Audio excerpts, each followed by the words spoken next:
अब बलि यज्ञ कर रहे थे तो इंद्र को लगा कि लगता है इंद्र पद की ये प्रधानी लड़ने के लिए अब मेरा इंद्र पद लेने के लिए तैयारी कर रहे हैं, बहुत यज्ञ कर रहे हैं।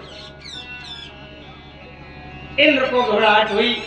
इंद्र ने भगवान से प्रार्थना की, भगवान ये दैत्य है इसलिए देवताओं के स्थान में कभी अधिकार न कर ले, आप उपाय करिए, रक्षा करिए। भगवान ने कहा देखो भाई, मैंने प्रहलाद को ये वचन दिया है कि तुम्हारी 10 पीढ़ी के नीचे तक किसी को मैं न दंड दूंगा, न श्राप दूंगा, न लड़ाई लड़ूंगा, न उसको मारूंगा। देवताओं ने कहा तो फिर उससे बचने का क्या उपाय है? भगवान ने कहा उपाय तो है, लेकिन वहां बहादुरी, वीरता, अव्वल पराक्रम नहीं चलेगा, मुझे जाकर के भिखारी बनकर भीख मांगना पड़ेगा। दैत्यराज बलि सवा यज्ञ कर रहे थे। देवताओं के प्रार्थना से भगवान ने कश्यप और अदिति के माध्यम से एक पयोव्रत का नियम आया है, वहां ये भागवत में है। पयोव्रत किया था अदिति ने और उससे वरदान मांगा था श्री हरि नारायण विष्णु से, हे प्रभु मैं आपके जैसा पुत्र चाहती हूँ। तो कश्यप और अदिति के गर्भ से वामन भगवान का प्राकट्य जन्म हुआ। ये वामन द्वादशी होती है उसमें कुआं में। तो ये वामन भगवान, वामन का अर्थ होता है छोटे से बौने। छोटे से भगवान थे, छोटा सा प्यारा बच्चा देखा सबने, तमाम देवी देवताओं ने, किसी ने मेखला मूंज करदनी दिया, किसी ने खड़ाऊं दिया, किसी ने छतरी दिया, किसी ने पात्र दिया। जल्दी जल्दी कथा कहें क्योंकि समय आ गया है, अभी कथा बहुत शेष है, लेकिन थोड़े ही 10-15 मिनट में मैं उनको खींचने का प्रयास करता हूँ। ये वामन भगवान एक बार स्नान करके एक किसी व्यक्ति के बरामदा में बैठ गए और अपना जप गायत्री ये करने लगे, पूजा को पाठ। घर का मालिक आ गया, बोले कौन हो तुम, यहाँ क्या कर रहे हो, हटो यहाँ से।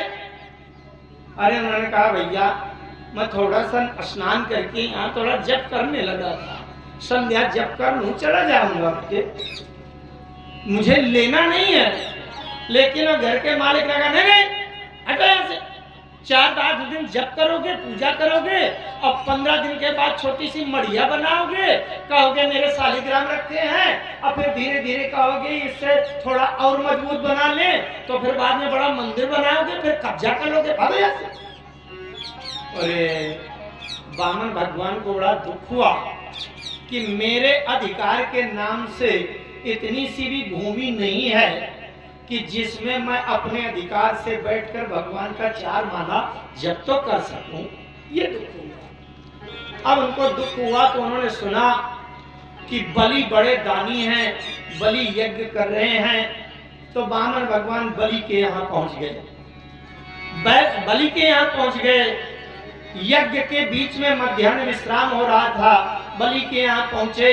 बलि ने कहा यह ब्रह्मचारी है ब्राह्मण, ऐसा लगता है कि तुम कुछ मांगने की इच्छा से आए, मांगने की इच्छा से आए। बोले मांगने की इच्छा से तो आया हूं, लेकिन क्या मांग रहा हूं कि 3 पैर पृथ्वी दे दीजिए मुझे, 3 पैर पृथ्वी मुझे दे दीजिए आप। बलि ने कहा अरे लगता है तुम शरीर से जितने बौने हो तुम्हारी बुद्धि भी उतनी ही छोटी है। अरे बलि से मांगा था तो 2-4 गांव मांगते, प्रदेश मांगते, जनपद मांगते, जिला 2 जिला मांगते, तब तो मेरे देने का मतलब होता। और ये क्या 3 पैर पृथ्वी और वो भी बौने हो। वामन भगवान ने कहा नहीं, मेरे पैरों से नाप कर ही मैं 3 पैर पृथ्वी लूंगा, मेरे पैरों से नाप कर। बलि ने कहा नहीं, ये मेरे दान देने का अपमान है। बलि से कोई जब मांगता है तो इतना मांगता है कि उसको संपूर्ण जीवन काल में दोबारा मांगना न पड़े। इसलिए स्वागतं ते नमस्तुभ्यं ब्रह्मन् किं करवामि ते ब्रह्मर्षिणां रूपासाक्षान्मयत्वाय तव पुरधरम यदि यदि वटो वांछसि तत्तत् प्रतीक्ष में त्वमातिनं विप्र सुतानुत कर्तये। जो जो इच्छा हो कहो, मैं ब्राह्मण कन्याएं दे करके तुम्हारा विवाह करा दूं, 1,00,000 गौएं स्वर्ण में आभूषित करके अब दे दूं, कुछ जनपद दे दूं, क्या चाहिए? उन्होंने कहा इसलिए मुझे जो है केवल 3 पैर पृथ्वी चाहिए। बलि ने कहा यह बलि से मांगने का अपमान है, लेकिन वामन भगवान ने क्या कहा? वामन भगवान कहते हैं ब्राह्मण को चाहिए कि जो जितना बहुत आवश्यक पड़ गया हो उतना भर मांगे। अगर वो भोजन की भिक्षा मांग रहा है तो दोपहर में जितने भोजन की आवश्यकता है उतना ही मांगे, शाम के लिए लेकर के न रखे। अगर शाम के लिए उसने लेकर रख लिया कि शाम को नाश्ता कर लेंगे, इसका मतलब वो ब्राह्मण नहीं है, वो लोभी है और वो धन का संग्रह। इसलिए मुझे केवल 3 पैर पृथ्वी चाहिए। अच्छा, 3 पैर पृथ्वी लेने के लिए बलि ने कह दिया ठीक है। अब शुक्राचार्य जी आए, शुक्राचार्य जी ने देखा अरे ये तो वामन के रूप में है, ये तो नारायण है। शुक्राचार्य जी जल्दी जल्दी गए बलि के पास, बोले महाराज महाराज इसको दान देने के लिए संकल्प न करिएगा, ये देखने में छोटा है और ये नारायण है, और जब लेने लगेगा तो इतना बड़ा बन जाएगा कि सब कुछ ले जाएगा, इसलिए इसको मत दीजिएगा। बलि ने कहा कि मैं इसी को दूंगा, क्योंकि आज तक मैंने संसार के नर को दिया है, और आज अगर नारायण आ गया है तो नारायण को देने से ही मेरा जीवन धन्य होगा। हरि वामन का भेष बनाए बलि राजा को छलने आए। हरि वामन का भेष बनाए बलि राजा को छलने आए। बोले वामन भगवान की जय हो।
स्वरूप है वामन भगवान का। रूप प्यारा सलोना सुहाए, रूप प्यारा सलोना सुहाए, बलि राजा को चलने आए। हरि वामन का भेष बनाए बलि राजा को चलने आए। हो बोले वामन भगवान की।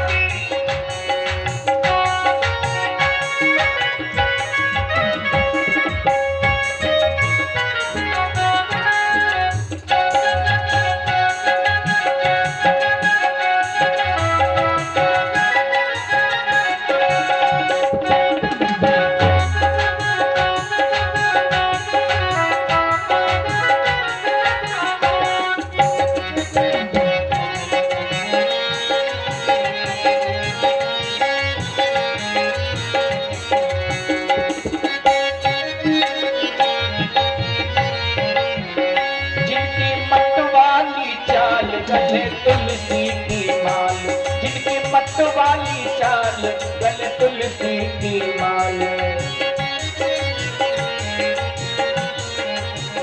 और पैरन में खड़ा हूँ दबाए, पैरन में खड़ा हूँ दबाए, ये बलि राजा को चलने आए, हरि बामन का भेष बनाए, बलि राजा को चलने आए। ऐसे भी जरा तालियां सेवा करते हैं, ये बोले बाकी बिहारी लाल की जय हो।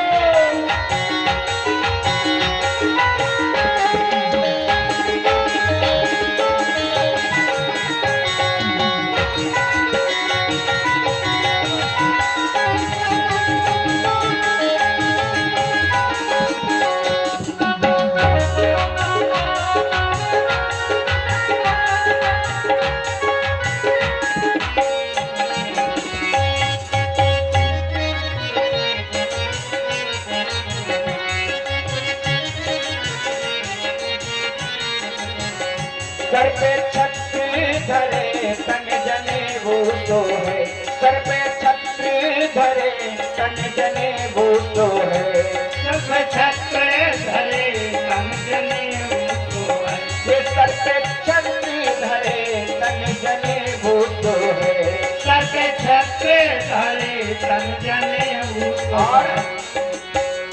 वो तो मंद मंद मुस्काए, वो तो मंद मंद मुस्काए, बलि राजा को चलने आए, हरि बामन का भेष बनाए, बलि राजा को बोले बामन भगवान की जय हो।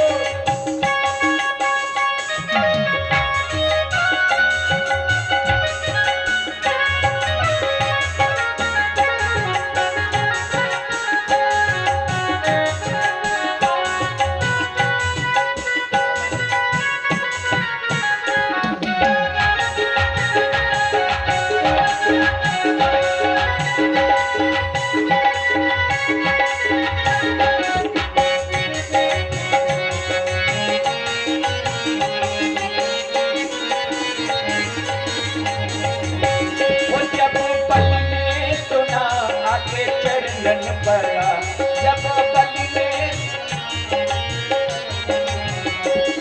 मेरे श्याम, वो मेरे श्याम, वो मेरे श्याम, वो मेरे श्याम,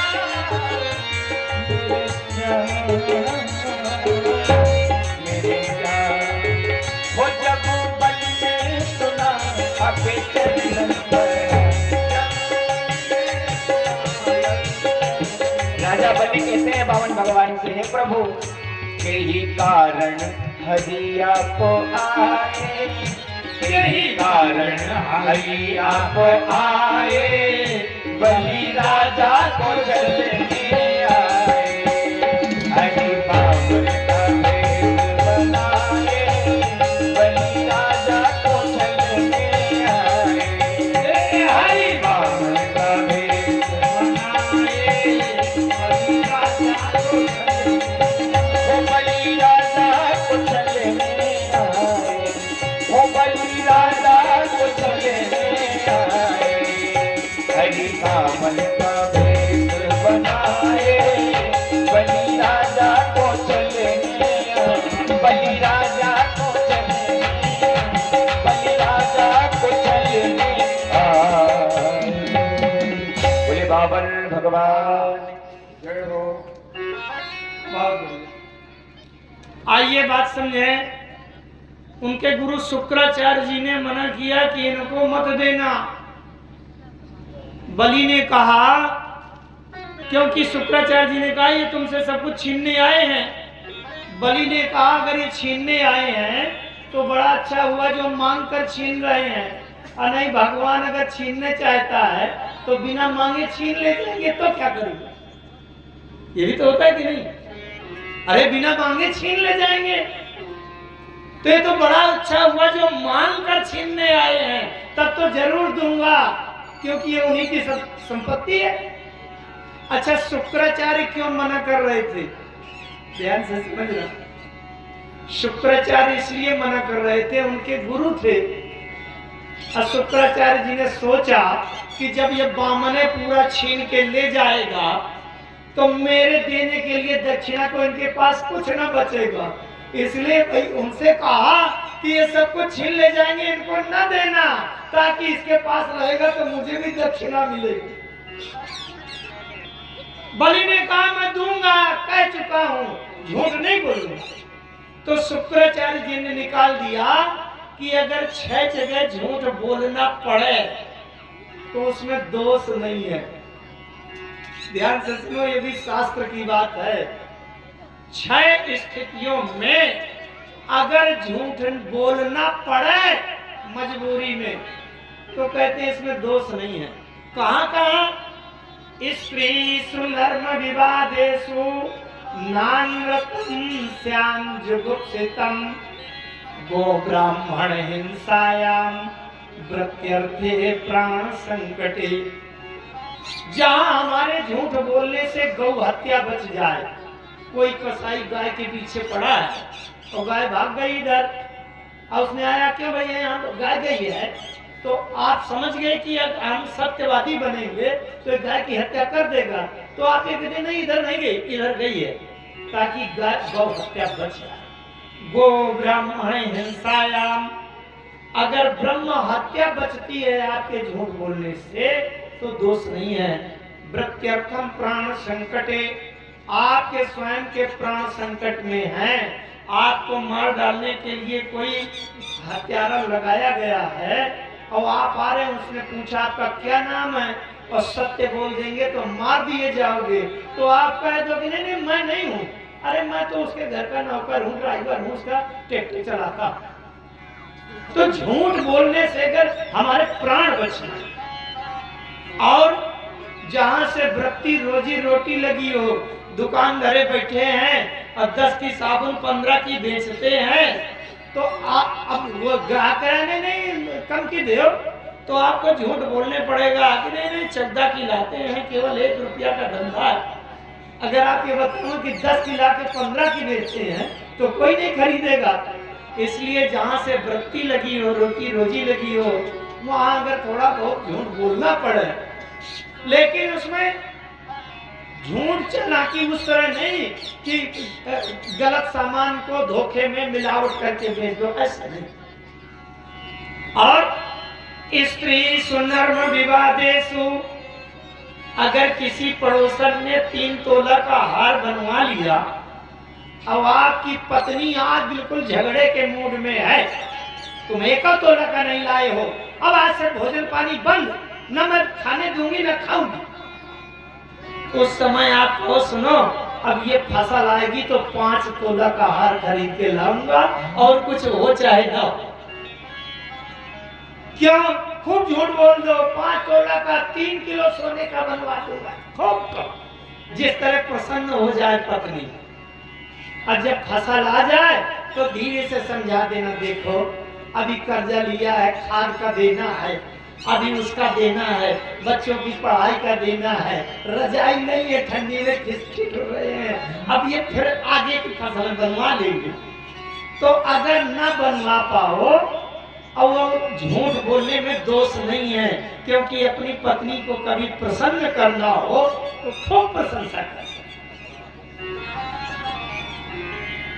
और बिटिया का विवाह करना हो, अब विवाह करने के लिए अगर झूठ बोलना पड़े, अब बिटिया के लिए लड़का देखने गए, उन्होंने पूछा कि कुछ सिलाई कढ़ाई कर लेती है, अरे बिल्कुल बोल दो कि ये सब कपड़ा उसी के सिले पहने, जबकि वो सुई में धागा नहीं डाल पाती।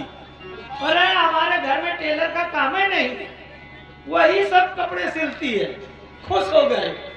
अब बाद में विवाह हो गया तो जो हो गया सो हो गया, उसमें झूठ बोलने का दोष नहीं है।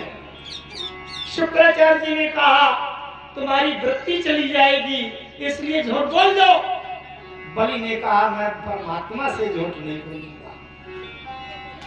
शुक्राचार्य ने कहा मैं संकल्प करते समय कमंडल से जल नहीं गिरने दूंगा, तो शुक्राचार्य छोटा सा रूप बना करके कमंडल के भीतर जिससे जो जल निकालने की टोटी लगी रहती है उसमें घुसकर बैठ गए।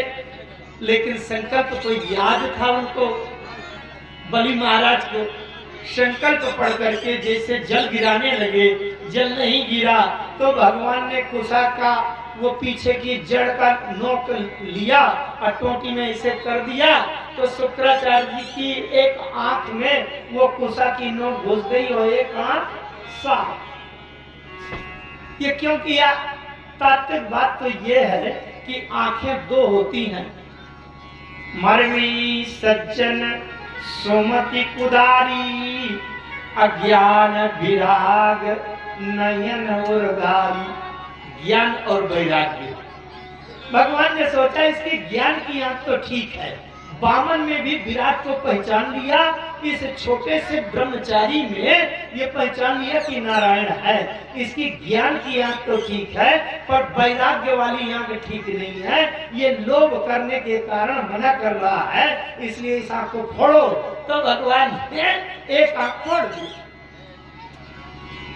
और वो जल निकला, संकल्प हुआ। बलि महाराज जब कहने लगे कि नाप लो 3 पैर पृथ्वी, तो इतना बड़ा विराट रूप बनाया कि एक पैर धरती में रखे हुए कदम बढ़ाया तो एक कदम बढ़ाने पर वो ब्रह्मलोक पहुंच गया। पूरा धरती से लेकर ऊपर के लोग एक कदम में नाप लिए, और दूसरा पैर बढ़ाया तो नीचे का पाताल तक का नाप लिया। बामन भगवान ने कहा तीसरा पैर कहाँ नापूं, बताओ। बामन भगवान ने मानो एक व्यंग किया, जो स्वयं 2 पैर वाला है वो 3 पैर पृथ्वी देने का साहस कैसे कर रहा है। अब बताओ तीसरा पैर कहाँ नापूं। उनकी पत्नी, बलि की पत्नी विंध्यावली देख रही थी। जब बामन भगवान को छोटा सा देखा था तो विंध्यावली के मन में आया कितना प्यारा बच्चा है, अगर ऐसा पुत्र मुझे कहीं मिल जाए तो मैं उसको गोद में लेकर के दूध पिला दूं। भगवान ने कहा ठीक है ऐसे करना, दूध पिला देना, मैं पीने आऊंगा। और जब बामन से विराट बन गए और सब कुछ नाप लिया तो विंध्यावली ने सोचा कि कितना छली कपटी है, अगर मुझे मिल जाए तो जहर पिला दूं इसको। भगवान ने कहा चलो ठीक है जहर भी पिला देना, पीने के लिए तैयार हूँ।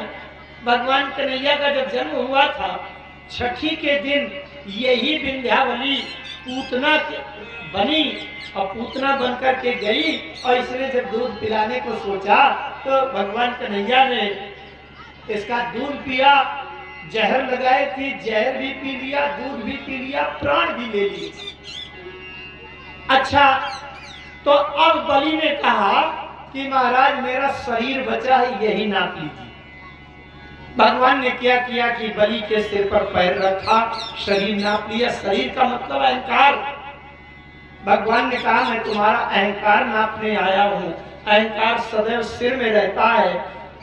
बामन भगवान ने विराट बनकर के बलि के सिर में जहां चरण रखा, बलि पाताल लोक चले गए। बलि पाताल लोक चले गए। बलि ने कहा, बामन भगवान ने कहा मैं तुम्हारे ऊपर बहुत प्रसन्न हूं, अब मुझे वरदान मांगो, मुझसे वरदान मांगो। जो व्यक्ति अपना सारा धन संपत्ति, राज्य, वैभव और शरीर सब कुछ दान में दे दे उसको कहते हैं बलिदान। इसलिए जब किसी का शरीर भी काट कर चढ़ा दिया जाता है तब उसको कहते हैं बलि दे दी गई, बलिदान। बलि की तरह अगर कोई दान दे दे कि अपना सर्वस्व संपत्ति, शरीर, जीवन सब कुछ दे दे, तब उसको कहते हैं बलिदान। वहां से बलिदान शब्द से बामन भगवान ने कहा मैं प्रसन्न हूँ, वरदान मांगो। बलि ने कहा अगर आप प्रसन्न हैं तो पाताल लोक में जहां मैं रहता हूँ मेरे महलों में 10 दरवाजे हैं, और मैं जिस भी दरवाजे से कभी भी निकल पड़ूं तो मुझे आप ही का दर्शन हो, ये आप मुझे वरदान दीजिए। भगवान ने सोचा ये तो बड़ा कठिन काम है, 10 दरवाजे हैं, पता नहीं किस तरफ से निकल पड़े। अब दरवाजे से निकले तो मुझे दर्शन देना चाहिए, ये वचनबद्ध हो गया हूँ। तो भगवान ने 10 रूप बनाया और 10 दरवाजे पर द्वारपाल चौकीदार बनकर खड़े रहते हैं कि पता नहीं बलि किस दरवाजे से निकल गया। अच्छा, बहुत समय हो गया, भगवान नारायण अपने धाम को लोक को नहीं पहुंचे। लक्ष्मी जी प्रतीक्षा कर रही थी कि हमारे सरकार कहाँ गए। एक बार नारद जी से पूछा कि बोले नारद जी, लक्ष्मी जी ने पूछा हमारे सरकार महाराज कहाँ गए हैं, बहुत दिन से नहीं आए। नारद जी ने कहा उन्होंने तो नौकरी ज्वाइन कर लिया है। काहे की? क्या सिक्योरिटी गार्ड की? जाओ देखो बलि के दरवाजे में चौकीदार बने खड़े हैं। बोले कैसे मिलेंगे? नारद जी ने सिखाया देवी आप तो बहन बन करके जाओ और बलि के हाथ में धागा बांधो। श्रावण के महीने की जो पूर्णमासी होती है, क्या कहते हैं उसको, जानते हैं? सावन के महीने में जो पूर्णमासी त्योहार होता है ना, काहे का? रक्षाबंधन का। श्रावण के महीने की पूर्णमासी थी और उस दिन लक्ष्मी जी बलि महाराज के वहां पहुंची पाताल लोक और जा करके एक राखी धागा बांध दिया, राखी। अरे बलि ने कहा तुमने राखी बांध दिया, धागा बांध दिया। और लक्ष्मी जी ने जानते हो क्या कहा? बड़ी दूर से आई बहना, बड़ी दूर से आई, वो राखी बंधन का त्योहार। बहना बड़ी दूर से आई, राखी बंधन का त्योहार। बहना बड़ी दूर से आई।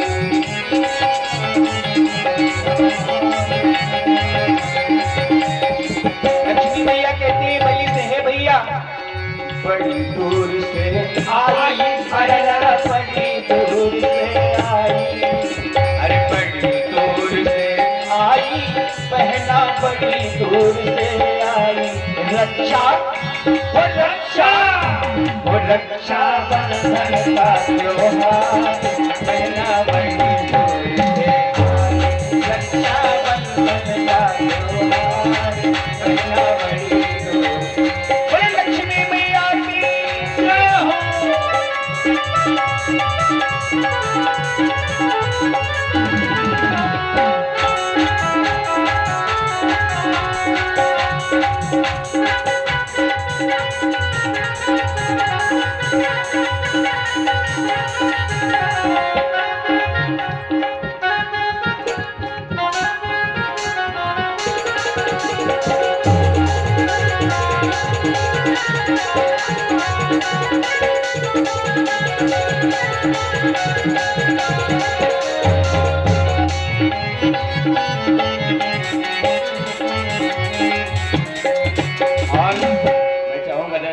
अंशु के लिए जोरदार ताली बजा दो सभी लोग।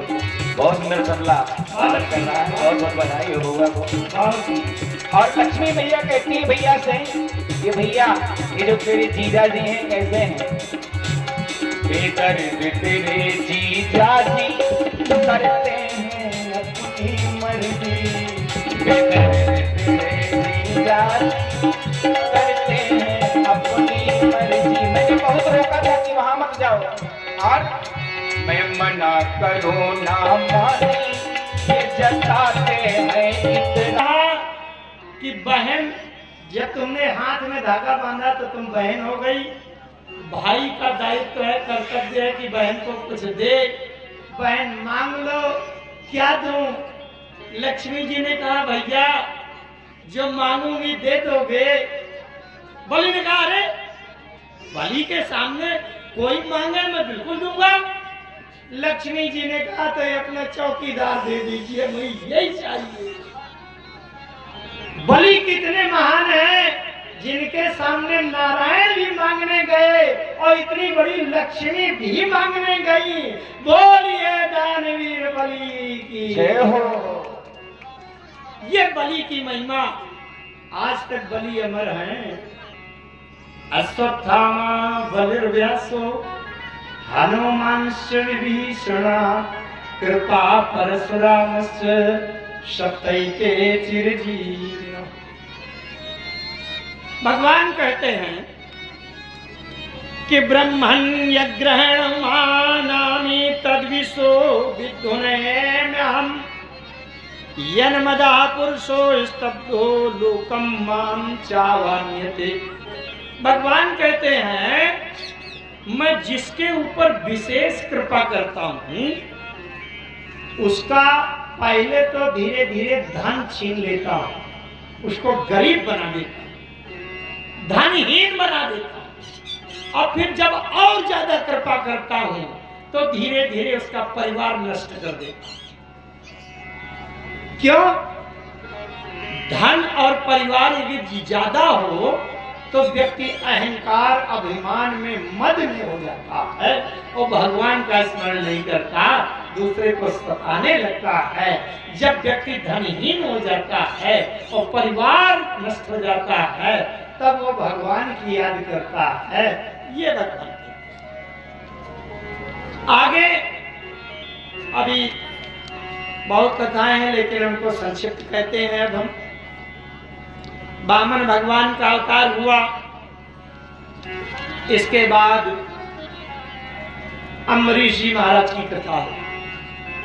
अम्बरीश जी एकादशी का व्रत किया करते थे। एकादशी व्रत करना चाहिए। एकादशी के व्रत का नियम है कि अगले दिन द्वादशी रहते रहते पारण हो जाना चाहिए, त्रयोदशी ना हो। लेकिन दुर्वासा ऋषि पहुंच गए, जानबूझकर उन्होंने देर कर दिया। तब उन्होंने केवल भगवान के शालिग्राम का चरणोदक लिया। उसमें दुर्वासा ऋषि को क्रोध आ गया, अपने सिर की एक जटा उखाड़कर फेंक दिया। कृत्या नाम की राक्षसी प्रकट हो गई, तीनों लोगों को भस्म करने वाली, और वो अम्बरीश महाराज को खाने के लिए दौड़ी। और जैसे खाने के लिए दौड़ी भगवान श्री हरि नारायण का चक्र चल गया। पहले तो कृत्या को मार दिया और अब दुर्वासा के पीछे चला वो चक्र। दुर्वासा भागते भागते पहले ब्रह्मा जी के पास गए, शंकर जी के पास गए, फिर विष्णु भगवान के पास गए और विष्णु भगवान से कहा आपका चक्र है, आप बचा लीजिए। विष्णु भगवान ने कहा ना, आज चक्र मेरे अधिकार में नहीं है। आज अगर चक्र के सामने मैं भी आ जाऊंगा तुमको बचाने के लिए तो ये चक्र मुझे भी नहीं छोड़ेगा। अहम भक्ता पराधीनो या स्वतंत्र द्विजा। मैं भक्तों के अधीन हूं तो चक्र भक्त के अधीन है। अगर आप अपनी रक्षा चाहते हैं तो आज आप अम्बरीश जी के पास जाइए, वही आपकी रक्षा करेंगे। जो अपराध भगत कर जो अपराध भगत कर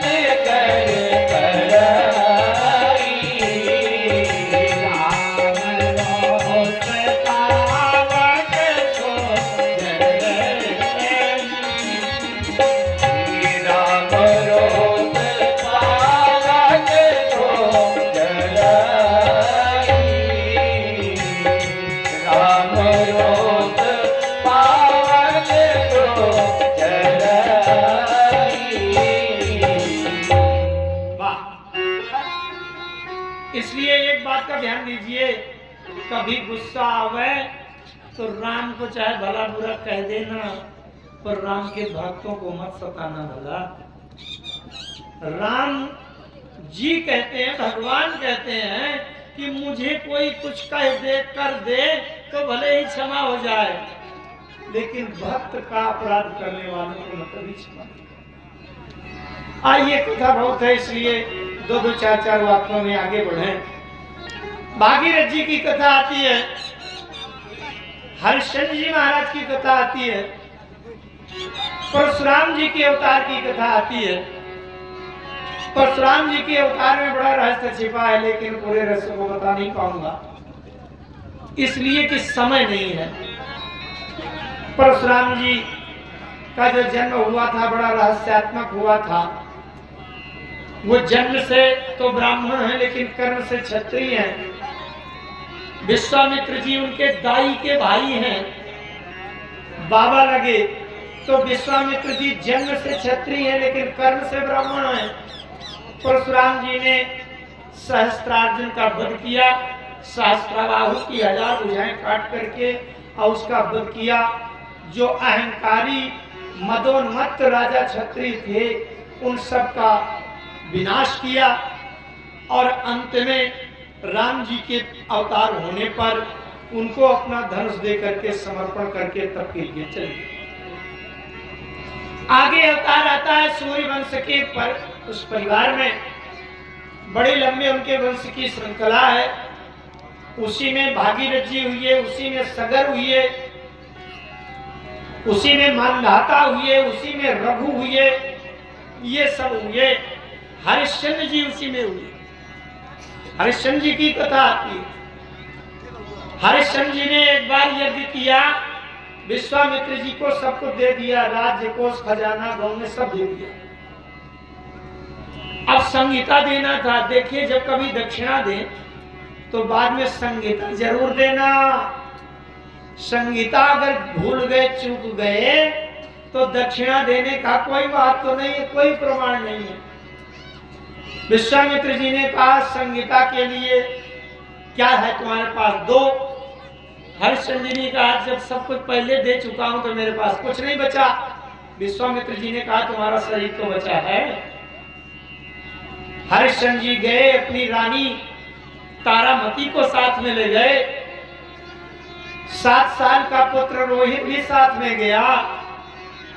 आप विचार करो जरा एक बात की, हमारे जीवन में कितना भी संकट आ जाए लेकिन हम जीते जी भरी बाजार में अपनी पत्नी को खड़ा करके ये नहीं कह सकते कि मेरी पत्नी बिकाऊ है, बोली लगाओ कौन कितने की खरीदेगा, ये नहीं कह पा सकते। लेकिन महाराज चक्रवर्ती सम्राट हरिश्चंद्र जी के जीवन में ऐसा समय आया कि काशी में ले जाकर के अपनी रानी को भरी बाजार में खड़ा कर दिया और कह दिया कि मेरी रानी बिकाऊ है, बोली लगाओ कौन कितने की खरीदेगा, मैं स्वयं भी बिकाऊ हूं, मुझे खरीदने वाला कौन है। कितना बड़ा संकट आया। संकट की पराकाष्ठा तो तब हो गई कि एक दिन रोहित को सर्प ने डस लिया, रोहित की मृत्यु हो गई और तारामती लेकर के अंतिम संस्कार करने के लिए गंगा के किनारे वाराणसी में, काशी में दशाश्वमेध घाट में पहुंची। हरिश्चंद्र जी डोम के यहाँ बिके थे, जो मरघट में उसने ड्यूटी लगा रखी थी, जो कोई अपना अंतिम संस्कार करने आवे उससे टैक्स लेते जाना, 1 पैसा 2 पैसा 4 जो भी रेट उन्होंने निश्चित किया, लेकिन फ्री का किसी को यहाँ मुर्दा न चलाने देना। अब हरिश्चंद्र जी ड्यूटी में थे, तारामती पुत्र की लाश लेकर के पहुंची। हरिश्चंद्र जी को दुख हुआ पुत्र को देखकर। तारा ने सोचा कि ये दुख कर रहे हैं तो शायद पुत्र का अग्नि संस्कार कर लेने दे। जैसे आगे बढ़ने लगी हरिश्चंद्र जी ने कहा नहीं, मैं जिसके यहाँ नौकरी करता हूँ मेरे स्वामी का आदेश है कि बिना टैक्स लिए कोई 100 जलाने मत देना, तो पहले टैक्स दो। अब बताओ जब खुद बिक चुकी है तो उनके पास है क्या, लेकिन जो वस्त्र पहने थी उसी में आधा भाग ये वस्त्र का साड़ी का टुकड़ा काट के दे दिया, पैसा नहीं है मेरा वस्त्र। इतने में आकाश से स्वर्ग से देवता सिद्धचारण को ही एक ऋषि मुनि ये सब मनुष्य का वेश बना करके आ गए। मार्कंडेय पुराण में लिखा है उस समय उन सिद्ध पुरुषों ने कहा हरिश्चंद्र जी से, महाराज आपके जीवन में बड़ा कष्ट हुआ। हरिश्चंद्र जी ने कहा क्या कष्ट हुआ? अरे बोले इतने बड़े चक्रवर्ती राजा, एक तो राज्य चला गया, फिर अपना शरीर बेच दिया, पत्नी को बेच दिया, पुत्र की मृत्यु हो गई तो उसको अग्नि में तक नहीं देने का अधिकार नहीं है आपका।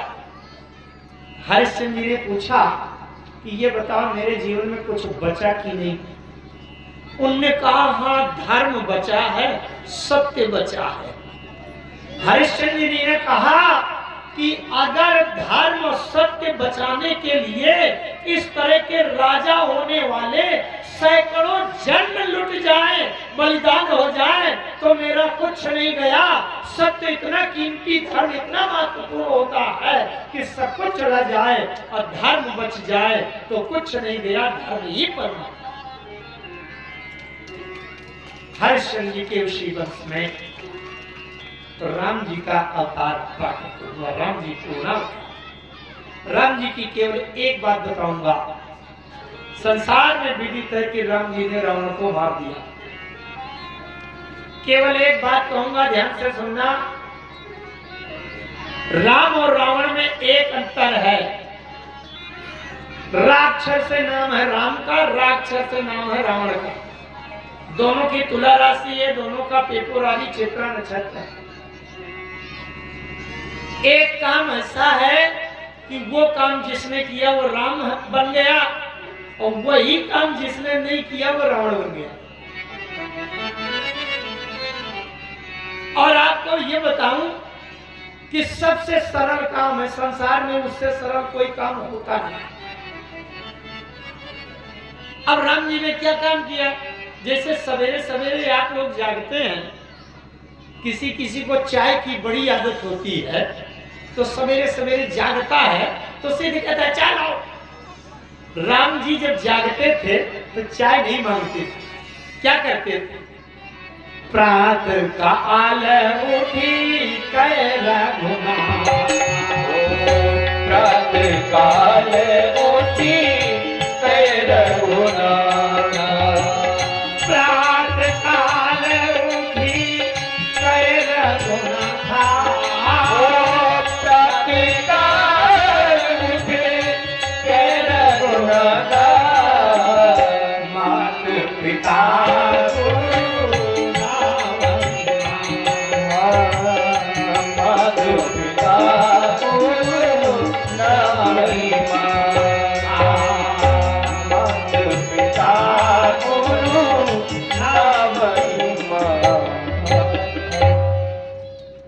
इसका मतलब जो प्रातः काल सुबह शाम जो अपने माता पिता के चरणों में सिर रख करके प्रणाम करे वो राम। और मां नहीं बात पिता नहीं देवा, साधु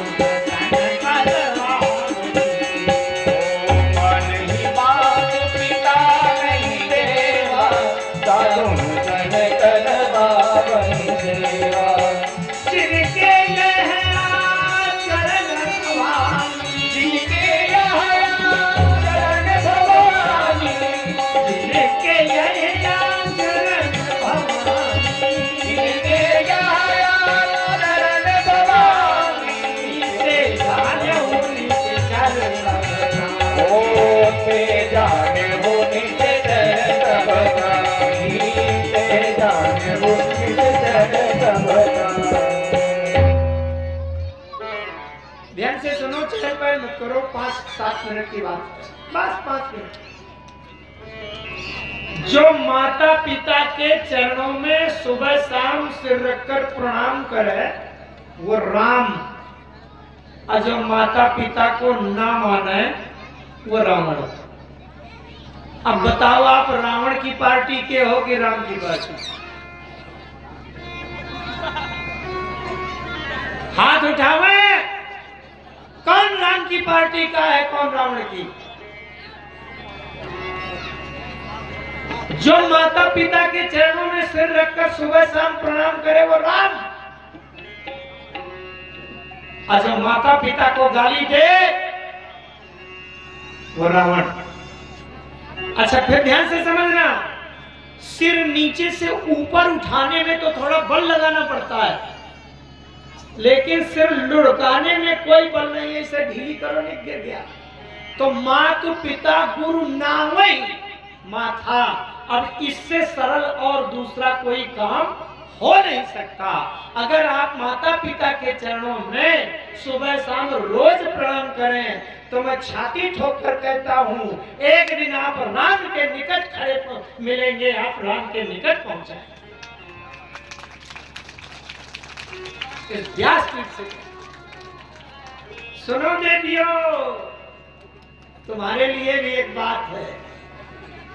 कितनी बहुएं ऐसी हैं जो सुबह शाम अपनी सास माँ के चरणों में सिर रखकर प्रणाम करती हो, हैं? कौन है? हाथ उठावे। बहुत अच्छा। सुनो, एक जगह में कह रहा था तो एक देवी बोले महाराज जी, हम प्रणाम करने तो जाते हैं लेकिन हमारी सास की आदत खराब है। अरे मैंने कहा सास की आदत खराब है तो बनी रहने दो, तुम तो अपनी आदत में खराब करो। अरे बोले हम पाँव छूने जाते हैं तो उधर सिर्फ घुमा लेती है, पाँव उधर छुपा लेती है। हमने कहा पाँव अगर छुपा लेती है तो छुपाने दो, तुम प्रणाम करो जबरदस्ती। 1 दिन 2 दिन 8 दिन 10 दिन 15 दिन, 8 दिन के बाद पाँव नहीं छुपाएंगी, मुंह भले ही ऐसे कर ले लेकिन पाँव इधर रखेंगी, गारंटी है। और 15 दिन तुम करती जाना, कुछ करे चाहे न करे तुम प्रणाम करना, तो 16वें दिन उनके मुंह से निकल ही आएगा, सौभाग्यवती हो, सुखी रहो, ये निकल ही आएगा। अगर 15 दिन केवल प्रणाम करने से सास की गुस्सा दूर हो जाए तो उनको प्रसन्न करने का इससे सरल उपाय हो नहीं सकता।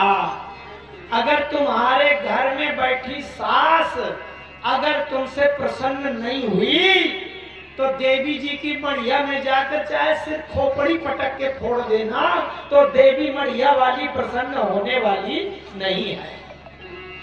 सबसे बड़ी देवी तुम्हारे घर में। एक बात और बता दूं,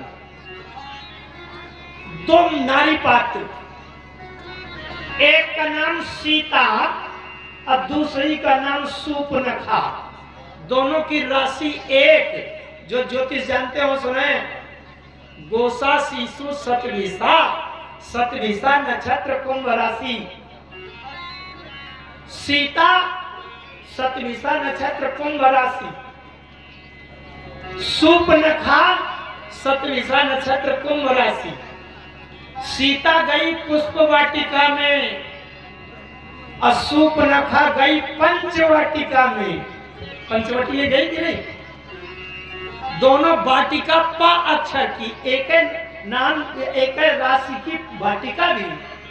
सीता गई पुष्प वाटिका में, सूपनखा गई पंचवाटिका में।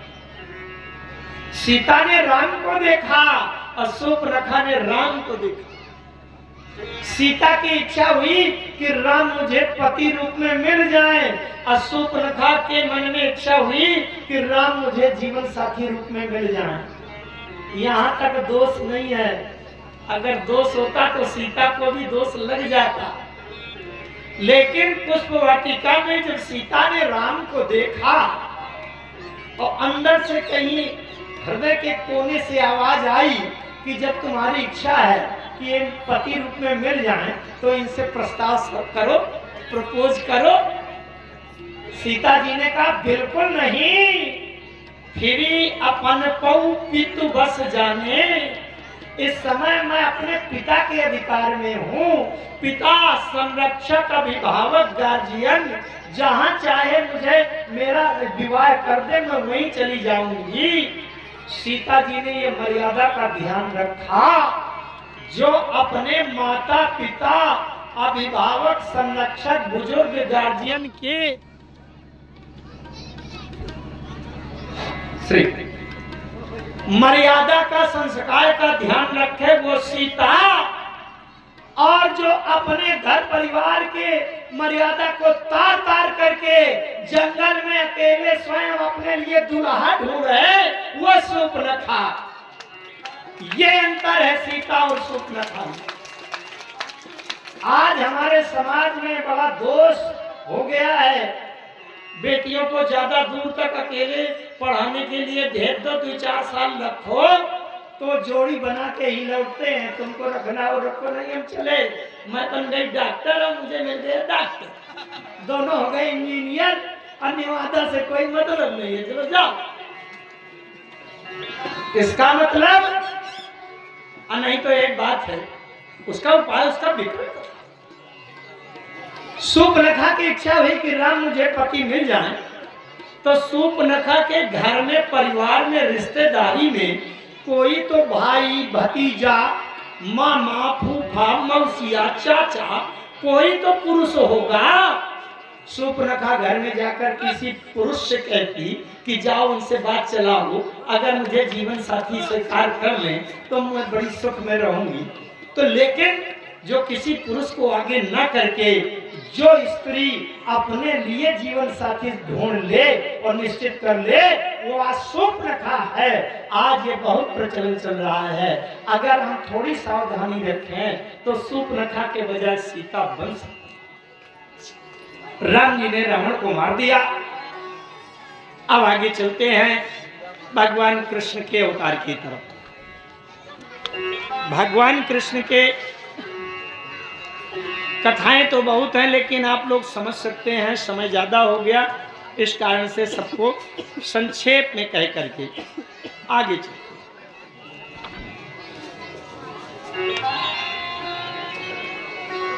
ये 3 वंशों की परंपरा आई है, सूर्य वंश, चंद्र वंश और अग्निवंश। सूर्य वंश में राम, अग्निवंश में परशुराम और चंद्र वंश में बलराम। चंद्र वंश में आइए देखें, इनकी वंशावली का वर्णन आया। आहुक राजा थे। आहुक के पुत्र हुए देवक और उग्रसेन। देवक के उग्रसेन से कंस और कंस के 9 भाई और 5 बहन। जो इनकी जो 5 बहनें हैं, इनका सबका विवाह वसुदेव जी के साथ हुआ था। और देववान इनके भाई थे, उनके पुत्र हुए 4 भाई, 7 बहनें। 7 का विवाह इनके साथ हुआ, लेकिन उनके दूसरे भाई के पुत्र हैं देवक। देवक के पुत्री है देवकी। देवकी का विवाह भी वसुदेव के साथ होना निश्चित है। थोड़ा सा आप कथा तो सब सुने हैं, जानते हैं, स्थिरता से कुछ तात्विक बातें सुने। वसुदेव क्या है? जिसके जीवन में, शरीर में, मन में, बुद्धि में देव बसे हों, वो वसुदेव है। और देवकी क्या है?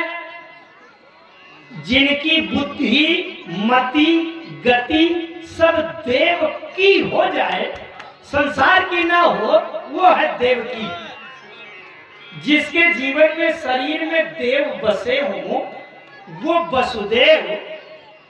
और जिसके जीवन की गति, मति, भक्ति, रति सब देव की हो, वो है देवकी।